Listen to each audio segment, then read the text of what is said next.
नमस्कार, आप देख रहे हैं हिंदुस्तान मेल न्यूज और मैं हूं कल्याणी महाजन आपके साथ। अब होगी मुद्दों की बात सच के साथ। आइए डालते हैं एक नजर देश, दुनिया और इंदौर शहर की तमाम ताजा खबरों पर। आखिरकार हुई डोनाल्ड ट्रंप की जीत। गूगल ने ट्रुथ सोशल ऐप को दी मंजूरी। गूगल ने इस साल social media app truth social को किया था ब्लॉक। आपको बता दें कि फरवरी में लॉन्चिंग के साथ ही ट्रुथ सोशल ऐप स्टोर पर सबसे ज्यादा डाउनलोड होने वाला ऐप बन गया था। 21 फरवरी 2022 को ऐप स्टोर पर सोशल मीडिया कैटेगरी के टॉप फ्री ऐप की लिस्ट में ट्रुथ तीसरे नंबर पर था। गूगल ने इसी साल पूर्व अमेरिकी राष्ट्रपति डोनाल्ड ट्रंप के social media app truth social को ब्लॉक किया था, लेकिन अब गूगल ने ट्रुथ सोशल को मंजूरी दे दी है। ट्रुथ सोशल ऐप को Trump media and technology group TMTG ने डेवलप किया है। यूजर्स जल्दी ही गूगल प्ले स्टोर से अब ट्रुथ सोशल को डाउनलोड कर सकेंगे। गूगल ने खुद इसकी पुष्टि की है। हिजाब विवाद पर आया फैसला। सुप्रीम कोर्ट की बड़ी बेंच को सौंपा गया मामला। इस मुद्दे पर दोनों जजों की अलग अलग है राय। हालांकि अब यह फैसला बड़ी बेंच को सौंप दिया गया है। अभी मिली ताजा जानकारी के मुताबिक कर्नाटक के शिक्षण संस्थानों में हिजाब विवाद पर सुप्रीम कोर्ट का फैसला आ गया है। हालांकि दोनों जजों की अपनी अपनी अलग अलग राय है। जस्टिस हेमंत गुप्ता ने अपना फैसला सुना दिया है। उन्होंने हिजाब बैन के खिलाफ दायर याचिकाओं को खारिज कर दिया है, यानी हिजाब पर प्रतिबंध को सही माना है। हालांकि अब यह फैसला बड़ी बेंच को सौंप दिया गया है। खंडवा वाले किशोरदा की पुण्यतिथि आज। अनाज मंडी में किशोर अलंकरण समारोह होगा आयोजित। किशोर कुमार समाधि व स्मारक सचकर हैं तैयार। किशोरदा की समाधि स्थल पर सुरमई श्रद्धांजलि व पुष्पांजलि कार्यक्रम का होगा आयोजन। आज 13 अक्टूबर यानी हरफन मौला किशोर कुमार खंडवा वाले की पुण्यतिथि है। इस अवसर पर किशोरदा की समाधि स्थल पर सुरमई श्रद्धांजलि व पुष्पांजलि कार्यक्रम का आयोजन होगा। किशोर सांस्कृतिक प्रेरणा मंच व नगर निगम प्रशासन द्वारा समाधि व स्मारक को आकर्षक विद्युत सज्जा के साथ साउंड एवं मंच बनाकर तैयार कर दिया गया है, जहां देश व शहर के संगीत प्रेमी अपने चहेते कलाकार किशोरदा को गीतों के माध्यम से श्रद्धांजलि अर्पित करेंगे। जिसके चलते सुबह 9 बजे से किशोरदा की समाधि पर दूध जलेबी का भोग लगाकर पुष्प अर्पित कर मंच पर सुरमई श्रद्धांजलि प्रारंभ होगी। इस कार्यक्रम में पटकथाकार अशोक मिश्रा मुंबई, गीत लेखक अमिताभ भट्टाचार्य और द कश्मीर फाइल्स के निर्देशक विवेक रंजन अग्निहोत्री मुंबई को किशोर कुमार अलंकरण सम्मान से नवाजा जाएगा। साथ ही गीतों भरी शाम कार्यक्रम में देवोजीत साहा एवं ग्रुप मुंबई शानदार गीतों की प्रस्तुति देंगे। मध्य प्रदेश के पटाखा कारोबारियों के 160 ठिकानों पर जीएसटी के छापे। इंदौर में 12 व्यापारियों के 55 ठिकानों पर जांच। दुकान गोदाम के साथ जीएसटी अधिकारी कारोबारियों के घर पर भी जांच करने पहुंचे। गौरतलब है कि वाणिज्य कर विभाग ने दीपावली के ठीक पहले ऑपरेशन धमाका के जरिए पटाखा बाजार में खलबली मचा दी है। प्रदेश भर में पटाखा कारोबारियों के ठिकानों पर एक साथ छापामार कार्रवाई की गई। इंदौर, भोपाल, जबलपुर, ग्वालियर, हरदा, कटनी समेत अन्य तमाम शहरों के कुल 59 पटाखा व्यापारी जीएसटी की जांच के दायरे में हैं। कारोबारियों से कुल 160 ठिकानों पर बुधवार सुबह से शुरू हुई जांच देर रात तक जारी थी। इसी के साथ जो जीएसटी की कार्यवाही के दायरे में इंदौर के थोक पटाखा व्यापारी और कारोबारी हैं, उनकी भी 12 पटाखा डीलरों के 55 ठिकानों पर जांच की जा रही है। करीब 200 अधिकारियों की टीम कर चोरी का पता लगाने में जुटी हुई है। रीजनल पार्क के सामने लगी अस्थायी थोक पटाखा दुकान के व्यापारियों की अलग अलग क्षेत्रों में बनी दुकानों, गोदामों के साथ जीएसटी के अधिकारी कारोबारियों के घरों पर भी जाँच करने पहुंचे हैं।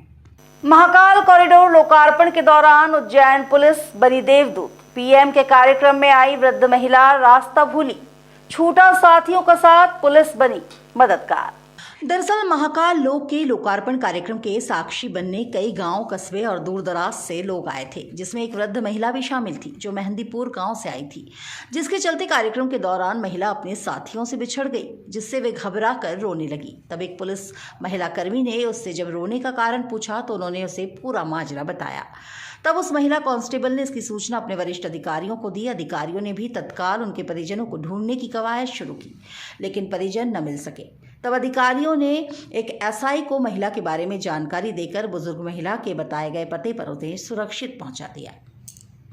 इंदौर में मामूली विवाद को लेकर एक भाई ने की दूसरे भाई की बेरहमी से हत्या। अपनी ही भाभी पर भी किया जानलेवा हमला। पुलिस ने आरोपी के खिलाफ हत्या का प्रकरण दर्ज कर शुरू की तलाश। मामला सदर बाजार थाना क्षेत्र का है, जहां शौचालय जाने की बात को लेकर दो भाइयों में मामूली विवाद हुआ था। विवाद इतना बड़ा कि एक भाई ने दूसरे भाई पर जानलेवा हमला कर दिया।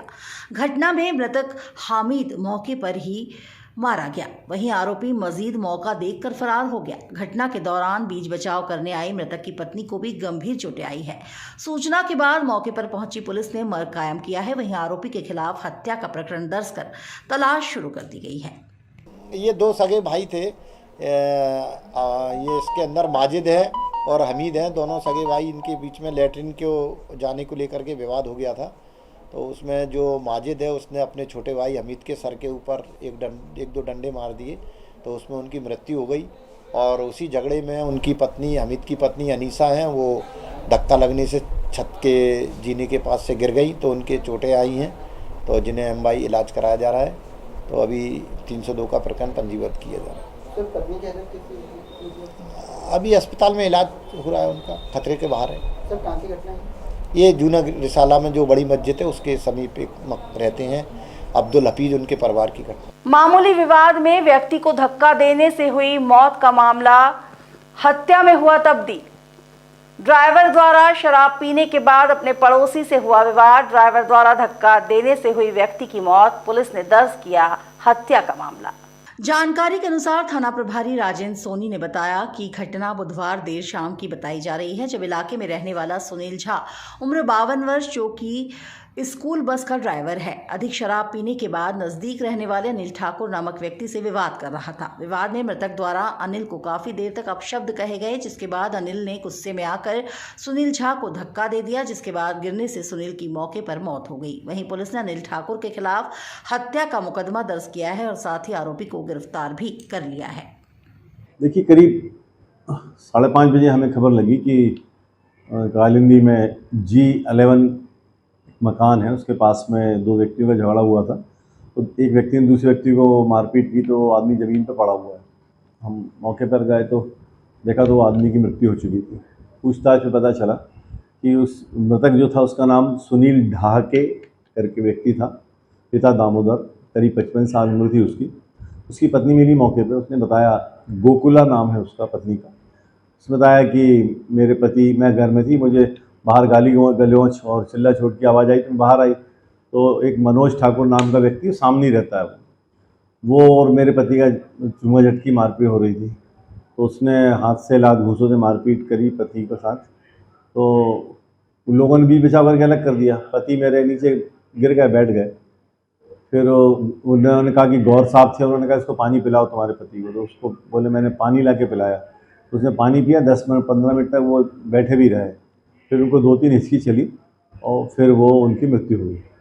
शहर को एक बार फिर शर्मनाक करने वाली घटना आई सामने। एक ट्रक ड्राइवर द्वारा 2 वर्ष की मासूम बच्ची को बनाया गया हवस का शिकार। देर रात अपहरण कर अपने साथ ले जाया गया, फिर चंदन नगर से 5 किलोमीटर दूर जाकर झाड़ियों में फेंक आरोपी हुआ फरार। पुलिस के अथक प्रयासों के बाद आरोपी हुआ गिरफ्तार। दरअसल इंदौर में लगातार आपराधिक घटनाओं का ग्राफ बढ़ता नजर आ रहा है और एक ऐसा ही शर्मनाक घटना चंदन नगर थाना क्षेत्र के रहने वाले मजदूर परिवार की 2 वर्षीय मासूम बच्ची के साथ सामने आई है।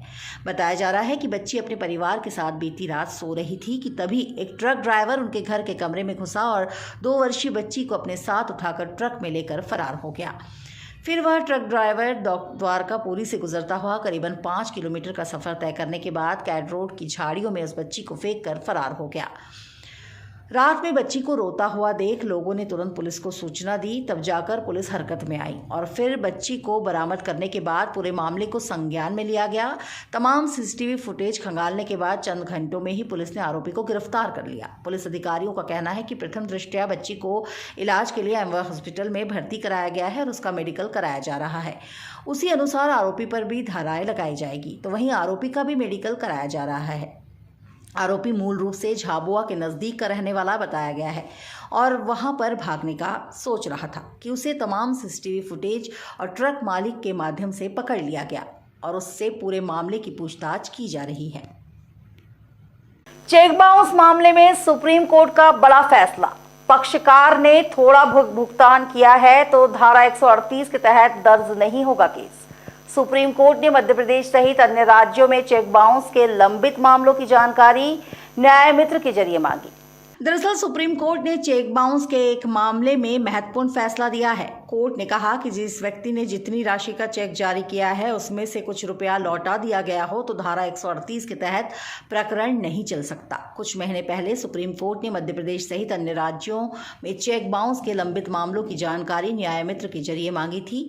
मध्य प्रदेश में 72,000 से ज्यादा चेक बाउंस के मामले अदालतों में लंबित हैं। इंदौर में ये आंकड़ा 12,000 के आसपास है। जस्टिस डीवाई चंद्रचूड़, जस्टिस हिमा कोहली की खंडपीठ ने यह फैसला जारी किया है।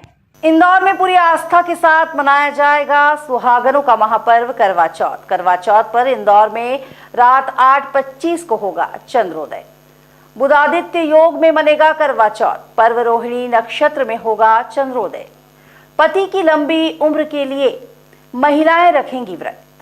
दरअसल इस बार बुध स्वामी राशि कन्या राशि में रहेगा और सूर्य कन्या राशि में पहले से ही स्थित है। इसीलिए इस बार इन दोनों की युति बुधादित्य योग का निर्माण कर रही है, जो विशेष फलदायी होगी। इस दिन रोहिणी नक्षत्र शाम 6:41 बाद आरंभ होगा, जो पूरी रात रहेगा, और चंद्रोदय रात 8:25 पर होगा। करवा चौथ पर्व को लेकर शहर में विशेष उत्साह नजर आ रहा है।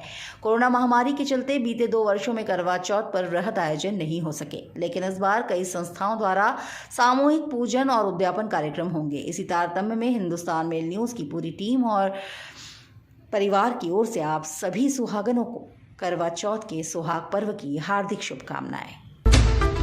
तो खबरों का सिलसिला हिंदुस्तान मेल न्यूज़ पर लगातार रहेगा जारी।